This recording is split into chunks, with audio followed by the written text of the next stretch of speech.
তো hey guys, welcome to my new blog. তো guys কিছু কথা বলবো আজকে। জানি না আজকে বাইক বাইক নেই, এমনি কথা বলছি আজকে। বাইক সারতে দেওয়া আছে, তো কিছু কথা বলবো, শুনে যাও তোমরা। আর চ্যানেলটাকে সাবস্ক্রাইব করো গাইজ। গাইজ আসবে 2-3 দিনের মধ্যে ভিডিও আসবে, কারণ ফোন করেছিলাম। জানো সবাই, গাড়ি তার মানে এসছিল, ফের আবার সারতে দিয়েছি। আমি তো সুস্থ হয়ে গেছি, এবার গাড়িটা তো সুস্থ করতে হবে। তো গাইজ একটাই কথা বলবো ভাই, কটা বন্ধু ছিল, খুব ঘুরতাম তাদের সাথে। তো কি বলবো বলো তো, এত কিছু হলো, তারা একবারও খোঁজ নেয়নি। হয়তো দেখবে, নাম বলছি না, হয়তো দেখবে ভিডিও টিডিও করতাম তাদের সাথে, বাট একবারও ফোন করে খোঁজ নেয়নি। আর কিছু কিছু বন্ধু আছে আমার, প্রত্যেক দিন ফোন করে খোঁজ নেয়, এমনকি দেখা করে এসছে। আর গাইড এবেলা তার মানে যেখানে গাড়ি রাখি না, সেটা দেখলে এত তো মানে কীরকম হয় বললে বিশ্বাস হবে না। দেখো, দেখাচ্ছি তোমাদেরকে।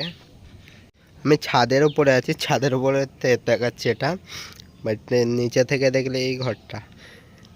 এমনি ছাদে আছি গাইজ, ছাদে আছি। তো দেখতে পাবে ভিডিও 2-1 দিনের মধ্যে, কারণ ফোন করেছিলাম ওখানে গ্যারেজে। তো বলছিল বলে কালকের মধ্যে হয়ে যাবে, তো সঠিক জানি না, কাল মানে পরশু দিন শিওর। তো গাড়ি তার মানে গাড়িটা হয়ে আসলে আর এমনি ব্লক নেই, আর গাড়িটা হয়ে আসলে তারপরে ব্লক আসবে ফের। তো গাড়ি ছাই করো, জিন্দগিতে বন্ধু করে এমন যেন জান দেয় তোমার জন্যই, তোমার বিপদে যেন আসে। আমার ভাই সবাই তার মানে চিনে নিয়েছি, যাদের সাথে অটোমেটিক চলতাম তারাই খোঁজ নেয় না এখন। তো ছাড়াও, না লিখ, তাতে কোনো আপত্তি নেই। তাও একটা কষ্ট হয় মন থেকে, যে আগে খোঁজ নিত আর এখন লে না।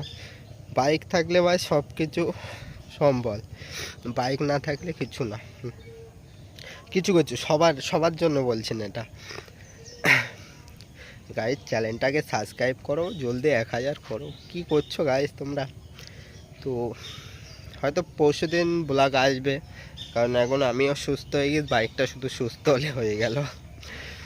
আর এখন আল্লাহর মধ্যে হাড়গুলো সব সব সেই সালামত হে। তো জানি না, ফের যদি পড়ে যায় তো নেক্সট ব্লগে আর দেখতে পাবে না গাইজ। তো এইটুকু কথা বলার ছিল। আর চ্যানেলটাকে সাবস্ক্রাইব করো, 2 দিনের মধ্যে ব্লগ আসবে, দেখতে থাকো তোমরা।